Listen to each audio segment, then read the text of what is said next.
जी, इस वक्त मैं डॉल्फिन हेड क्वार्टर के बाहर मौजूद हूँ, जहाँ पर आवाम को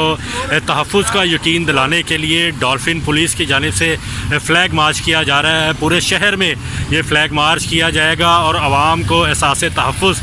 दिलाया जाएगा कि पुलिस उनके तहफ़्फ़ुज़ के लिए मुतहर्रिक है, और आवाम को ये शऊर भी दिया जाएगा कि जिस तरह हुकूमत ने एक हिदायत जारी की है कोरोना से अपने आप को बचाने के लिए, उस पर अमल दरामद भी किया जाए, ताकि जो लोग घरों में महफूज हैं अपने आप को जिन्होंने कर रखा है वो महफूज रहें, और जो लोग बाहर निकलते हैं गैर ज़रूरी तौर पर वो भी घर में बैठें और अपने आप को महफूज करने की कोशिश करें, क्योंकि कोरोना तब तक आप तक दाखिल नहीं हो सकता आपके जिस्म में जब तक बाहर से आप उसको अपने घर में लेके नहीं जाएंगे, और उनको जब तक आप अपने घर में नहीं लेके जाएंगे तब तक आप महफूज हैं। तो एहतियाती तदाबीर के तौर पर जो हुकूमत ने हिदायत जारी की हैं उनको फॉलो करते रहें, ताकि आप और आपके घर वाले भी महफूज रहें। अब हम इनके साथ चलेंगे और शहर के जो मुख्तलिफ मकामात पर डॉल्फिन फोर्स जो अपना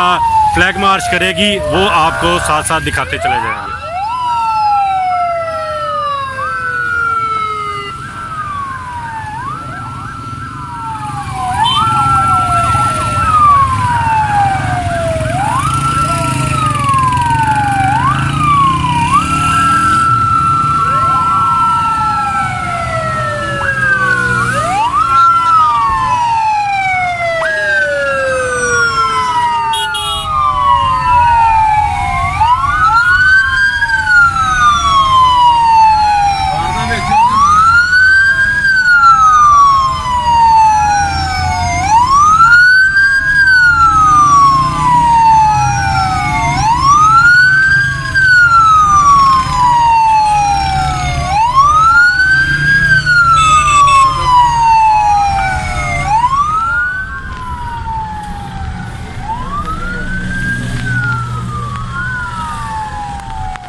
दुनिया नहीं आंदा बेफिक्र